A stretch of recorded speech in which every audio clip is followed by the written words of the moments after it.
listening to Skeptoid. I'm Brian Dunning from Skeptoid.com. No, you shouldn't question everything.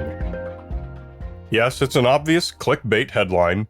It's the kind of statement that, taken by itself without explanation or context, is sure to raise the ire of nearly anyone who considers themselves to be of a skeptical or scientific bent. Clearly, nothing should be above being questioned. But there are also a lot of ideas that just aren't worth questioning. Today, I'm going to present my case for why you shouldn't question everything. Speaking from a strictly philosophical perspective, of course you should question everything. This is a fundamental of reasoning schools from luminaries such as Socrates and Descartes. Questioning everything is a moral imperative, stemming from the recognition that nothing is above being questioned, but moreover, it's the way we learn and grow. Consider these 4 basic reasons to question everything. First, if we want to be able to make good life decisions, we have to base those decisions on good information. We verify that our information is good by examining it critically, by putting it to the test. The more things we question, the better our information becomes, and the better our decisions can be.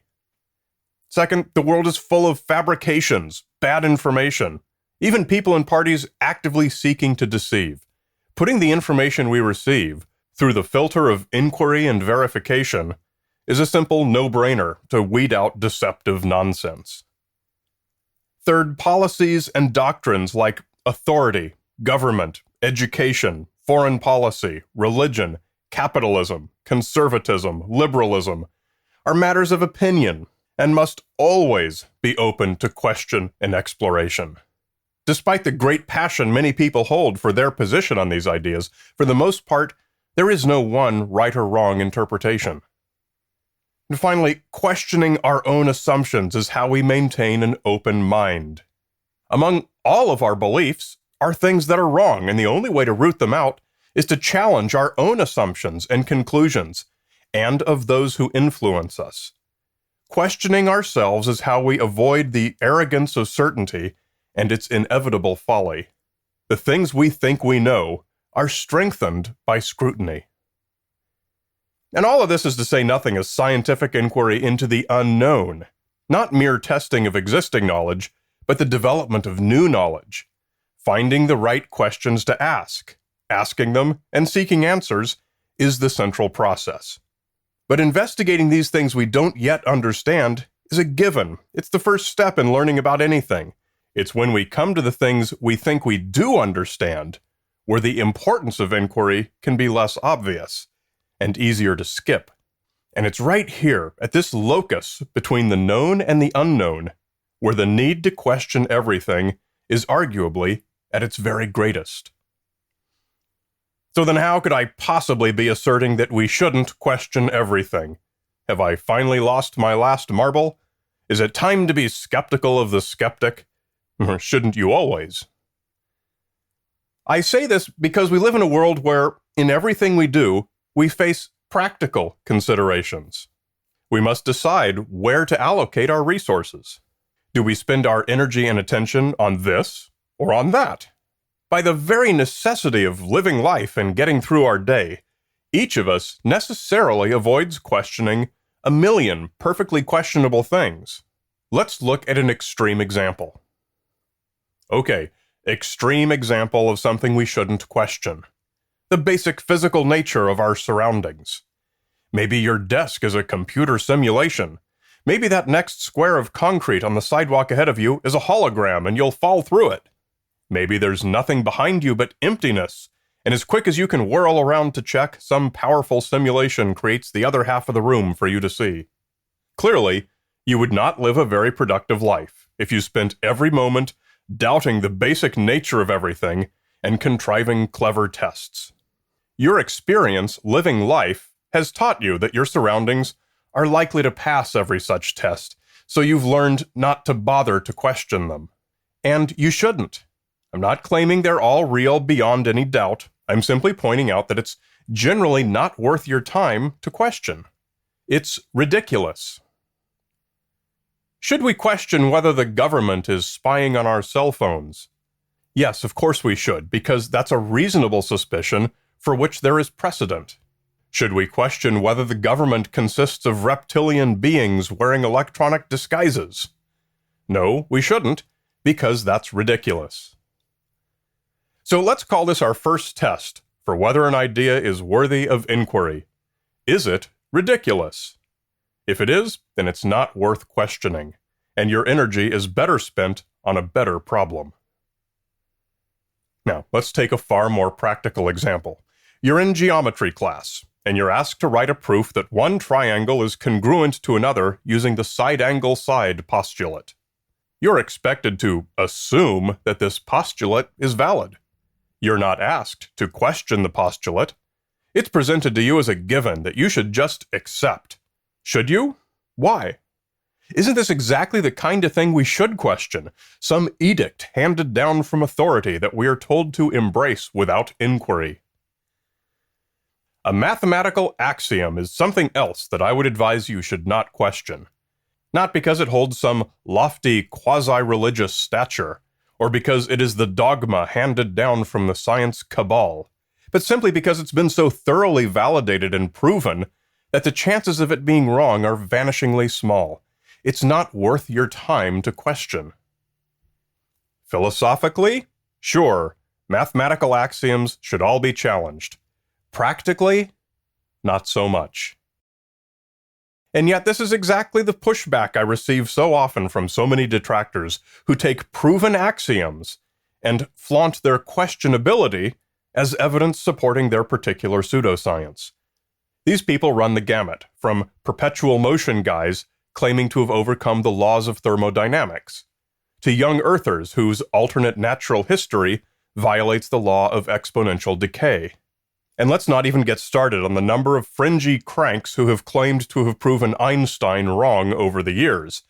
In most cases, it's because Einstein is the only scientist whose name they know, not because mathematical axioms are in fact as fragile as houses of cards. Is it possible that our most basic physical laws are wrong? That 2 + 2 does not actually equal 4? Certainly, it is possible. Are these laws above question for some moral or sacred reason? Certainly, they're not. But the chances of them being wrong are so small that your time is probably better spent getting on with the triangle proof than it is trying to prove that the speed of light is not a constant. Let's call this our second test for whether an idea is worthy of inquiry. Is it a proven axiom? If it is, then it's not worth questioning, and your energy is better spent on a better problem. But where I hear question everything the most is in cases where a popular belief runs counter to mainstream science or history. It is the rallying cry of the conspiracy theorist, the revisionist historian, the alternative science crank. They attack science with an ad hominem against who promotes it, rather than what it actually means. 9/11 was an inside job because the government says it wasn't. You can run your car on water because the gasoline companies say you can't. Crystals heal cancer because Big Pharma says they don't. And of course, the government, Big Oil, and Big Pharma should all be questioned. Of course they should. They are policy-based organizations. But the questionability of policy-based organizations doesn't mean science findings that happen to work in their favor are wrong. The finding that JFK was killed by a lone gunman has been questioned with a thoroughness that defies description. No worthwhile evidence suggests anything to the contrary. The only remaining support for alternate versions comes from those who are speaking emotionally or ideologically, not factually. Morally, should you question it? Absolutely. Logically, should you question it? Absolutely. The philosophical imperatives of Socrates and Descartes demand that you question it. For every intangible reason that exists, these ideas should be audited and crushed through the wringer of scrutiny and torn apart and shredded until they've given up every crumb of data. But practically, in the real world, no, you're not going to find anything new. You shouldn't question them because you're wasting your time. Aspartame is the food product that has been subjected to more testing than any other in history, with never a shred of evidence found supporting the claims that it's poisonous. In theory, a science finding is always open to change and improvement, so in that sense, we should always continue to question the safety of aspartame, as we would bananas or maple syrup. But from a purely practical perspective, the safety of aspartame is as axiomatic as side angle side. It has been exhaustively questioned for decades, and further study is, beyond any reasonable doubt, not going to overturn anything. The safety of aspartame is a fine example of something I'd say you shouldn't question, not because there's anything wrong with doing so, but simply because it's a waste of time. It's already been done to death. Is the government covering up alien visitation? Are vaccines harmful? Was the moon landing a hoax? These are questions that have been done to death, and there's nothing new you're likely to learn by questioning them further. Unless your motivation is emotional or ideological, it's time to recognize there's nothing to be gained from continuing to go over our most trodden ground. Let's call this our third test for whether an idea is worthy of inquiry. Has it already been questioned to death? If it has, then it's not worth questioning, and your energy is better spent on a better problem. So let's recap. We now have 3 tests you can apply to any concept to see whether you should question it. Number 1, is it ridiculous? Number 2, is it a proven axiom? Number 3, has it already been questioned to death? If you can answer yes to any of the 3, then it's almost certainly not worth questioning. Let the philosophers debate it all day long, but in the real world, questioning everything is neither healthy skepticism nor good science. It's where skepticism crosses the line into paranoia, and where good science turns into grossly inefficient science. If we can all temper our curiosity with reason, we'll find that our inquiry becomes far more productive. And, I'll repeat, just so nobody's unclear on my position, no, you should not question everything.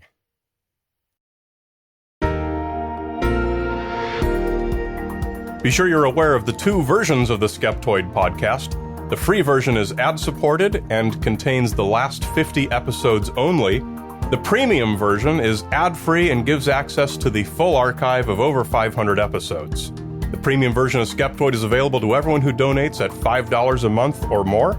Come to Skeptoid.com to convert your free subscription to a premium subscription, and log into the members portal to get your free gift, the awesome little USB drive containing everything in the world. It's almost like it's 4-dimensional, and all the other cool stuff you can do in the members portal. Skeptoid.com/members.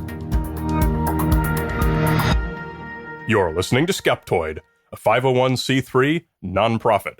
I'm Brian Dunning from Skeptoid.com.